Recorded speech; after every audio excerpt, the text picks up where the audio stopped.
My wife slept with my boss. While I was working double shifts, so I quit quietly, reported them both, and took everything in a single day. I'm a 33-year-old mechanic who believed hard work was the key to a happy marriage. My days started before sunrise and ended well after midnight. I'd work a full shift at the auto shop, grab fast food on the way to my second job at a warehouse, and crash on the couch most nights with grease still on my hands. It wasn't glamorous, but I told myself it was temporary, that every double shift, every backache, every missed dinner was a brick in the foundation of a life I was building with Claire. Claire. My wife of 5 years. She used to call me her Iron Man, said she loved my rough hands, my dirty nails, the way I smelled like engine oil and sweat, said it reminded her of strength, sacrifice. Lately, though, her eyes didn't light up when I walked through the door. She'd already be curled up on the couch, wine glass in hand, half watching something on Netflix. "You're late," she'd say, not even looking up. I'd apologize out of habit. She'd nod like she was bored of my apologies. Still, I didn't question her. I figured the distance was stress. She'd lost her job 6 months ago and had been looking for something new. I tried to reassure her, telling her not to worry, that I had us covered. She didn't smile when I said that anymore. Last week, I brought home takeout from her favorite Thai place. She barely touched it. I asked if everything was okay, and she mumbled something about needing space. Then she added, "You're never here anyway." That one stung. I was out there breaking my back to make sure she didn't have to feel the pressure. And somehow I was the one being blamed for not being there? I didn't argue. But something shifted in me that night. Not rage. Not suspicion. Just silence. A new kind of silence I'd never felt before in our home. And that silence? It was the first sign something was breaking. Dale was the kind of boss who liked to hear himself talk. Loud, flashy, always the smartest guy in the room. Even when he clearly wasn't. I'd learned to tune him out and keep my head down, just do my job and collect my overtime. But lately, Dale had taken a strange interest in my personal life. It started with offhand remarks during smoke breaks. "How's the little lady holding up without her man around so much?" Or, "I bet she's getting real lonely at home, huh?" At first, I laughed it off. Figured he was just being crude, the way he always was. But the comments kept coming. They weren't jokes anymore, they felt loaded. One afternoon, while I was under a lifted Mustang, he leaned over and said, "You know, Claire's got that kind of face. Like she could get anything she wanted out of a man. Dangerous, man. Real dangerous." My wrench slipped and clanged to the floor. I stared at the oil-stained concrete for a second too long. That night, I came home and looked at Claire differently. Not because I suspected her, but because for the first time, I realized someone else might be looking at her in a way I hadn't noticed. And that someone had access to me, my hours, my breaks, my schedule. I asked Claire the next morning if Dale had ever texted her. She didn't even flinch. No. Why would he? The answer was too smooth, too fast. I nodded, pretending I believed her. But my stomach had already dropped, and from that moment, every minute I spent at work. I started wondering what minutes she was spending without me. Claire's birthday fell on a Monday this year. I couldn't get the day off, but I arranged for her favorite cake to be delivered, chocolate hazelnut with raspberry filling, and left a note tucked inside the box. For the woman I work every hour for. Love you always. When I got home that night, she thanked me with a distracted smile and said she'd already gotten a surprise earlier. I figured one of her friends had dropped by. Maybe her sister. I didn't think much of it until I saw the flowers. Big, expensive bouquet. Roses, lilies, orchids, the kind you don't buy on a budget. I leaned over to read the card. Last night was unforgettable. Can't wait for the next one. D.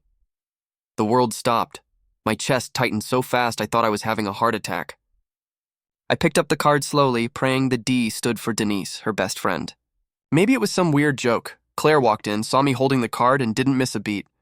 "Oh, Denise is such a clown. She thought that would mess with you." She chuckled like it was obvious. But I'd never mentioned the bouquet to her. I hadn't said a word. I asked, "So, Denise brought this? Or had it delivered?" She shrugged, walked back to the kitchen, and said over her shoulder, "I don't know, babe. Why are you making it a thing?" I wanted to believe her. God, I wanted to believe her. But I tucked the card into my work jacket that night. Just in case, because something about that bouquet, it didn't smell like a joke. It smelled like smoke, like something was already burning. A few days later, Claire asked me to look at her car. The Bluetooth wasn't syncing to her phone, and the speakers were glitching. I told her I'd take a look after my shift, and she tossed me the keys like always. No hesitation, no second thought. I was under the hood when I noticed the GPS system blinking. Just out of curiosity, I tapped into the saved locations and recent destinations. Most of it looked normal. Grocery store, her mom's house, that overpriced wine shop she liked. But then I saw Dale's address. Not once. Not twice. 5 times in the last 2 weeks, always after 8 p.m., always while I was clocked in. I froze, holding the key in the ignition, listening to the hum of the engine. My heart wasn't pounding, it was sinking, quiet, cold, heavy. I didn't say a word to her that night. Didn't even mention the car. I just fixed the Bluetooth, handed her the keys, and said I'd be working late the rest of the week. She smiled. That smile broke something in me. I wanted to confront her. Wanted to scream, cry, demand to know how long it had been going on. But I didn't. Because suddenly I didn't want answers. I wanted proof. So I took a picture of the GPS history, emailed it to myself, stored it under a new folder on my phone labeled Work Docs. Then I sat across from her during dinner and pretended nothing was wrong. I nodded at her stories, laughed at the right moments, kissed her cheek after dishes, but every second I was with her, I was already somewhere else, plotting my way out. And I knew. The next time she left the house, I'd follow the trail. I bought the recorder from a hardware store across town, cash only. It was small, voice-activated, and discreet enough to slip into a purse without being noticed. I told myself I was just being paranoid, that I'd listen back and feel ashamed for doubting her, but deep down, I knew I wouldn't. Claire had another girls' night coming up. She said she'd be gone till late, maybe even crash at Denise's. I nodded and wished her fun. My hands didn't even shake as I slid the recorder into the zippered pouch of her tote while she was in the shower. That night, I didn't sleep. I lay on the couch staring at the ceiling, the silence of our home loud enough to drown me. I kept imagining her laugh. Not the one she gave me when we first met. The one she gave him. When she got home the next morning, she kissed me on the forehead like I was a pet. Said, "Hope you got some rest, baby." Then went upstairs like nothing had happened. I waited until she left to grab coffee. Then I retrieved the recorder. My hands were still steady. I listened in my truck. The voices were muffled but clear enough. Her voice. Dale's voice, laughter, moaning, whispered insults about me. He still smells like burnt rubber and sweat. You could do so much better, babe. He thinks you're out with friends right now. He's a sweet guy. Just stupid. That last one cut deep. I didn't even realize I was crying until I tasted salt on my lips. I didn't scream. Didn't throw anything. Didn't even hit the steering wheel. I just sat there and I pressed save, because now, it wasn't just a suspicion, it was a weapon. I hit rock bottom on a Tuesday. It was mid-morning, and the garage smelled like burnt rubber, brake fluid, and stale coffee. I was under the hood of a pickup when I heard Dale's voice behind me, loud as always. "Yo, grease monkey! You ever take a shower, or is that optional now?" Laughter, from him. From the other guys, normally I'd roll with it. Crack a joke, keep the peace, but that day I looked at him and felt nothing. Just the numbness that comes after something inside you has already bled out. He walked past me, clapped me on the back, and said under his breath, "You really don't know how to keep what's yours, do you?" I froze. I didn't say a word. Didn't flinch. I just stared at the engine in front of me and waited for my hands to stop shaking. They never did. In the break room, I locked myself in the bathroom and threw up. Not because I was sick, but because I realized something terrifying. He knows I know. He was taunting me. Not hiding it anymore. And Claire? She was still at home, probably texting him about how clueless I was. Maybe laughing about that stupid card. Or the fake stories. Or the way I smiled at her like an idiot while she was sneaking around behind my back. I sat on the cold tile floor for a long time, my arms wrapped around my knees like a child. This was it, my lowest point. Not because I'd been betrayed, but because I had let it all happen with my eyes wide open. That's when I decided I wouldn't confront them. I'd destroy them, quietly, strategically, and I'd make sure neither of them saw it coming. I took my lunch break 2 hours, early, and drove 45 minutes out of town to a law office I found through a late-night Google search. No shared names, no local connections. Just a quiet building with a dusty reception and a lawyer who didn't ask too many questions. Her name was Melissa. Sharp eyes. No nonsense. I laid it all out. Claire, the GPS logs, the voice recording, the bouquet. She didn't flinch once. Just took notes. Then she asked, "Do you want revenge or results?" "Both," I said. She smirked and nodded. Melissa explained how Claire had used my income to open an investment account in her name, a joint venture she'd never legally declared, which meant marital misappropriation. She also explained that workplace affairs involving a supervisor, like Dale, were often grounds for immediate dismissal under company policy, especially when it involved subordinate spouses. I wasn't just sitting on pain, I was sitting on leverage. Melissa started drafting the paperwork. Divorce filing, evidence folder, asset freeze requests. She told me not to make a move until everything was lined up. No confrontations, no slip-ups. "You get one shot to make this stick," I nodded. The anger in my chest felt cleaner now, more focused. Less fire, more ice. That night, Claire asked if I could pick up groceries after work. I kissed her cheek, told her anything for you, and walked out like I hadn't just planned her legal ambush. I didn't sleep. I barely blinked, but for the first time in weeks, I didn't feel like the stupid one. I felt like the storm that was quietly forming, and I knew exactly where I wanted it to land. After that day, I became someone else. Not colder. Just smarter. I started acting like the husband she wanted me to be, the one who never asked questions, never raised his voice, never noticed the lipstick that didn't match the clothes she left the house in. I brought her flowers just because. I texted her cute little good morning messages, even though mine had gone unanswered for weeks. At work, I started laughing at Dale's jokes again. I called him Boss Man. I asked for schedule changes that gave me access to different parts of the building, specifically the office printer, the network computer, and the break room where he left his phone unattended. I found emails, messages from Claire. Some deleted, but not all. Screenshots, attachments. One even included a hotel receipt under his corporate discount dated the same night. She said she was at Denise's place watching movies. I forwarded every single file to myself, using a dummy Gmail I created just for this.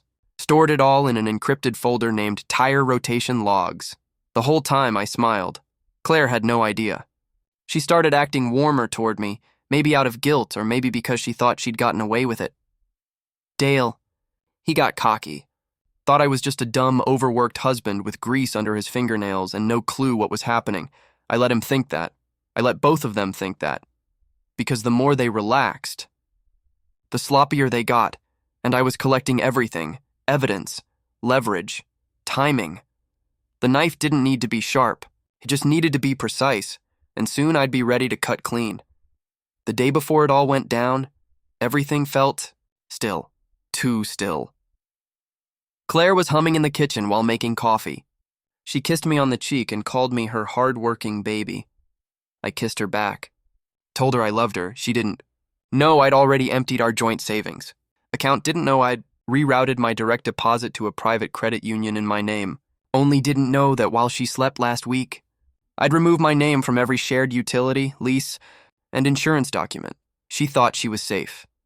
At work, I printed one last set of emails. The thread between her and Dale had gotten more explicit, more careless. In one message, she called me a cash cow with a socket wrench. That one hurt more than it should have, but pain didn't matter anymore. I handed everything to Melissa that evening: digital backups, printed files, timestamps, audio, GPS. She double-checked every document and gave me a small nod. Tomorrow morning, we hit go. Then she handed me the final piece: divorce papers. Neat, clean, ruthless. That night, Claire asked if I wanted to binge-watch a show with her.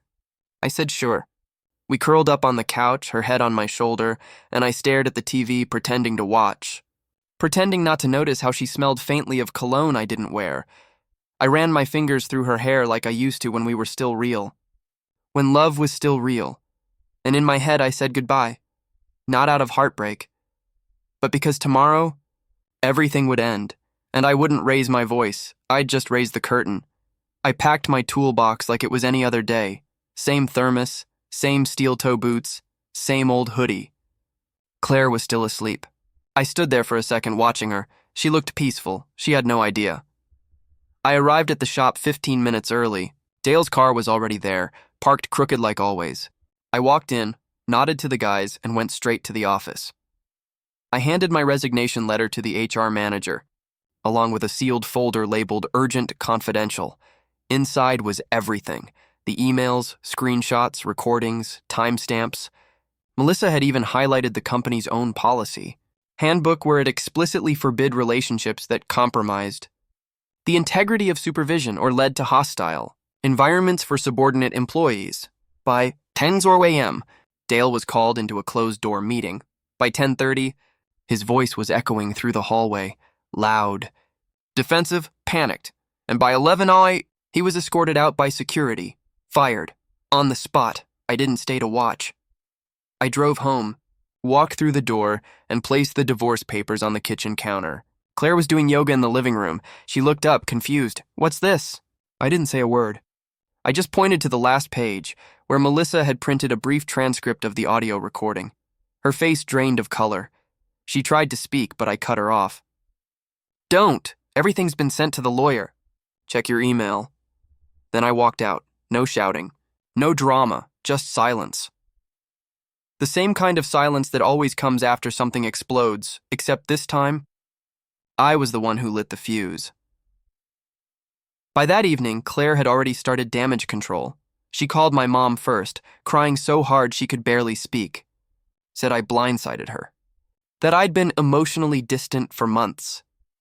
Claimed she made one mistake, and I was punishing her like a monster. Then she tried my sister, who didn't even let her finish. "You cheated on him with his boss, Claire," my sister said.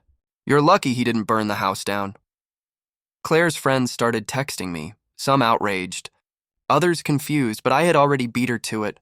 Before I walked out that day, I'd sent one email to a small group, my family, a few trusted friends, and even Denise, Claire's so-called alibi. Subject line: "In case you hear another version." Inside were attachments. Just facts. Just truth, the audio clip. GPS screenshots. A sample email from Dale where he called her my queen of secrecy. No commentary. No emotional essay. Just cold, clean receipts. And when people heard what she'd really said about me, how she'd mocked the way I smelled, how she laughed about me being too dumb to catch on, the sympathy dried up fast. Even Denise sent a one-line reply: "I'm so sorry." I didn't know. She used me as a cover. Claire's social media went private within 24 hours. Dale's wife left him. His career was over. He posted a vague message about false accusations and disrespect from former employees. Nobody bought it. And me? I stayed quiet, didn't clap back, didn't tell my side again because I didn't need to win the argument. I'd already won the war. 2 weeks later, I was living in a small rental on the edge of town. Nothing fancy. One bedroom, creaky floors, walls thin enough to hear the neighbor's dog sneeze. But it was mine. Quiet, clean, free. I left the house to Claire, let her keep the couch, the TV, the wine rack, even the wedding album. I didn't want to touch a single thing that had her fingerprints on it. The divorce wasn't finalized yet, but the path was clear. Melissa had seen to that. Claire didn't have the strength or the public support to fight anymore. She offered some weak apology over email. I never responded. Instead, I took a job at a new shop. Smaller crew, smaller pay. But for the first time in years, I left work without feeling like a ghost. I talked to people, ate lunch in daylight, started sleeping again. Some nights I'd sit on my porch with a beer and just listen to the wind. No drama, no lies, no pretending. And for the first time, the silence felt good, not empty, peaceful. I still think about it sometimes, how easily people who claim to love you can twist the knife. How hard it is to see betrayal when you're too busy, trying to be everything for someone who gives you nothing back, but I don't carry that weight anymore. I let the storm pass, through me, and I walked out of the rubble with my head high, because in the end, They thought I was stupid. They thought I'd never see it coming, but the truth is, I saw everything. I just waited until the day I could take it all back, and I did.